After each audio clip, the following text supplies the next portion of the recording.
everybody, it's Robbie from Southern California. Today I want to show you how I also have been growing the poor man's way. If you don't have a tote. With a cardboard box. A cardboard box? Wait a minute. She said she hates cardboard boxes. I do, but there is a way, if you can't get a tote, that you can grow in a cardboard box. The way I have set up a little bit in a cardboard box, and it works great. You can get a box pretty much any size, but today I'm going to do a smaller box, just a box something was shipped to me in. There is a hole I made on the bottom. I'll talk about that later. That is not important, but it could be important for some people. The first thing I do is I push all the flaps in. Now, you can, if you want, cut them off. But to me, it gives it a little more stability if you want to move it around. You could leave it the way it is, or you can punch a hole, and then I use these rivet things, these fasteners, and I put these fasteners in, and that will hold the cardboard down. I just like it because it gives it more stability. So you just poke a hole. If you don't have fasteners, you could make 2 holes and use a bread tie if you want. If you've got a really good stapler, Gary's got a real good stapler. I'll tell you the story on that one while I'm doing this. We were at a swap meet, and he got all excited about this thing. I didn't even know what it was. I was like, oh my gosh, I have to get this. It's only $75, and I didn't know what it was, this big contraption. It was a commercial type stapler where it really has the big staples, and the guy wanted it out, so he loves the stapler. I could have used that, but I'm going to say 99.9% of you don't have that. Okay, so now, but if you do, use that, because you can put commercial staples in there and be really sturdy. So, but you could use a bread tie, and oh, don't you dare go in the house. There's a lizard going in the house. You could make 2 holes, same thing, put it in. Here, I can show you real quick. You could do it this way too, because a lot of you won't have that. You can make 2 holes, bring it through the flap, and bring it through the other side. Either way works, and then just twist it. Like I said, if you wanted to, you could cut it, but I think it's fine either way. So there it is, and you got the whole thing together.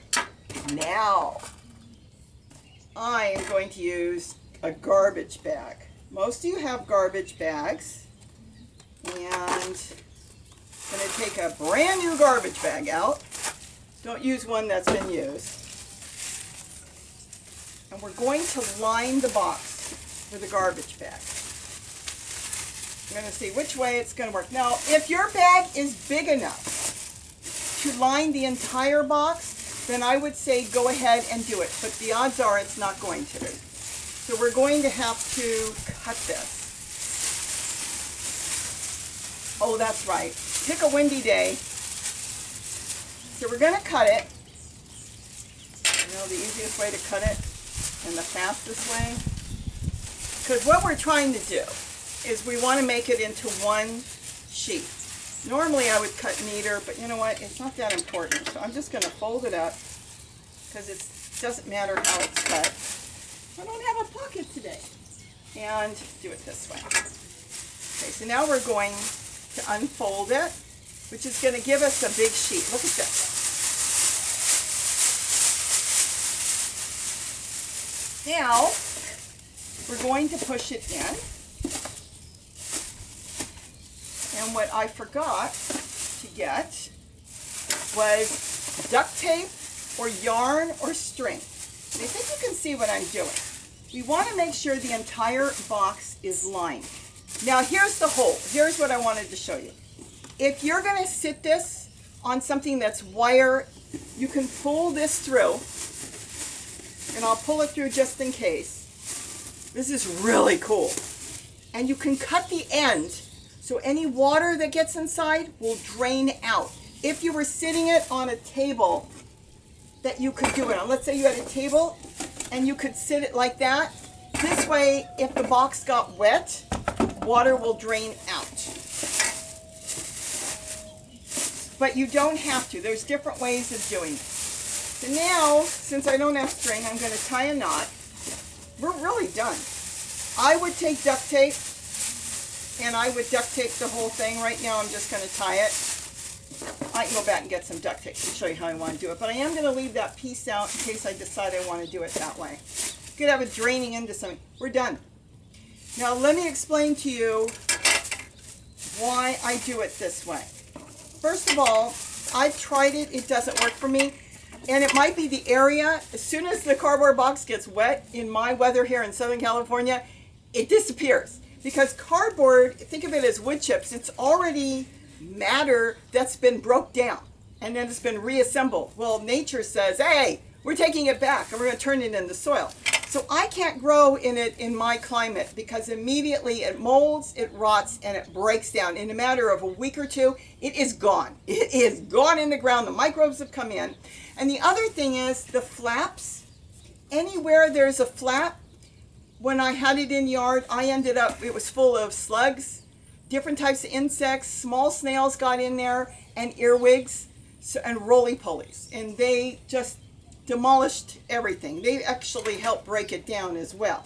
So in my climate, it doesn't work. But with this, you could do a couple things. You could plant directly in here, provided you try not to get the cardboard outside wet. And keep the plastic as low as possible. So this way, when you have it sitting somewhere in your yard, and this could be put on the table, I would not put this on the ground. You could put this on a table, you could put this on a chair, and you can grow in it, and then have it drain out here. That's one way of doing it. This way, the box should last you one season. It's not going to last too much longer than that. You can duct tape the whole thing to hold it in place. I just tied a knot, but you could duct tape the whole thing. You could use yarn if you don't have duct tape, and you could put yarn all the way. You don't want to get holes in your plastic. You don't want to do that. But you could duct tape it. You could put masking tape around it. Make sure you go over the masking tape. So if you go all the way around with masking tape, it goes over it, because the masking tape sticks better to itself. So when you go over the masking tape, you know, I can get the masking tape and show you. With the masking tape, you want to go over the masking tape. So you would go all the way around. And if it tears while you're doing it, just tape over the masking tape and keep going. Now the green masking tape seems to be the best, but you know, you use what you've got. I'm not even using green today. You want to go back over the masking tape. You don't have to do it twice, but the masking tape really does stick good to itself. Now you've got something you can grow in. Again, if you've got a situation where you can sit this maybe on a chair, a table, anything you can come up with, a flower pot. Let me see if I've got a flower pot. You could take a flower pot, and if it's got holes, like you have a big flower pot, you could sit it where it's going to drain out, and if the flower pot's got holes, it will go into the ground, and this will be perfect to set up in, and you can plant in it. Now the other thing you can do, which I really, really like, is use this as your holder. So it won't really matter. And now let me show you what I'm talking about here. Food containers. Here's an ice cream container. You can plant in an ice cream container. Here's another ice cream container. You can plant in this. Now with this, there's again two different ways of doing this. If you don't want to use the drain and don't cut it, what you do is you put your holes further up so it will retain water. Plant what you want to plant and make sure you water it really good. Once it's watered really good and tip it that it's not running any water, you can line this box full of plants. You can overload this box. Hand water your plants, not with a hose, but with a watering can. And now you just line your plants in there. Your plants have no competition with one another. It doesn't matter. You can put everything. Here's a plant that I planted in a plastic bag. Look at this. This is a basil growing in a plastic plant. Should be put out. You can line this box full of plants. Now, I would not grow zucchini in that. Here's a baby formula container full of garlic chives. It's even going to flower. You could line this all up with whatever you want. Let me get one more. Should have been a little more organized, but I ran out because it was cloudy, and then all of a sudden the sun came out. Oh, she's going to tape, but at least there's no leaf blowers, and it's quiet. And here's a milk container growing, this might be celery or flat leaf parsley. You could line this all with a whole bunch of plants, pack them in there, because there is zero competition with one another. The plants each have their own area, their own soil, and as long as you're not going to overwater, you don't have to make any holes. This box will last you all through one season. You won't get insects in here because there won't be any moisture, so you won't get any mold, you won't get anything growing in there. If it rains and it's lined with plastic, the rain's going to go off. You should be able to set this up on any chair, and you should be able to have a beautiful little garden.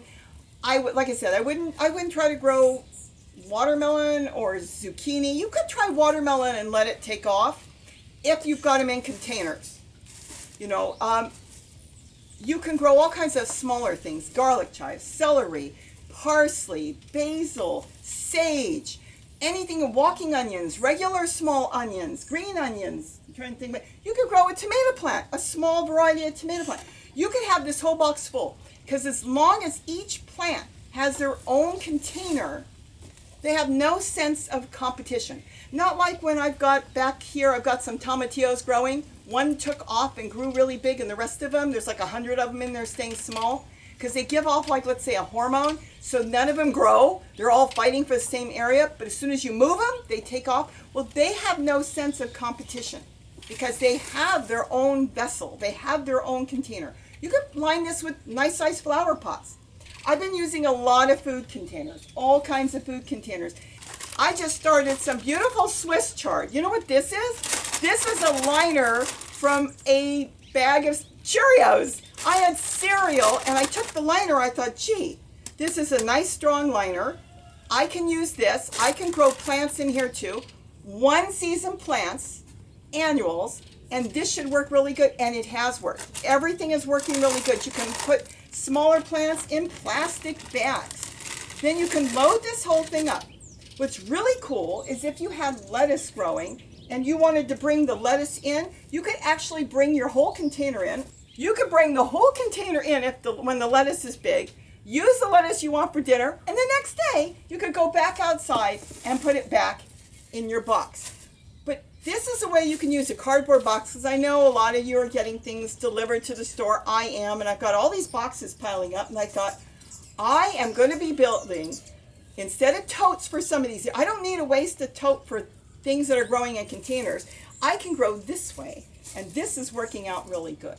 And I'll show you how you can use a Chewy box, Walmart, Sam's Club, Costco box, whatever box you're getting, a big box. You could do the same thing with that box, and you could be growing tons of food in a little box. But today, I wanted to show you this. I was so excited, and I thought, I've got to get this up because you're still planting. And this is so light that you can move this box anywhere you want, whatever area you want. Put it in the shade. If it's too sunny, you can move it wherever you want. Butterfly's going to come and lay her eggs here so she can eat up my plants. You see that?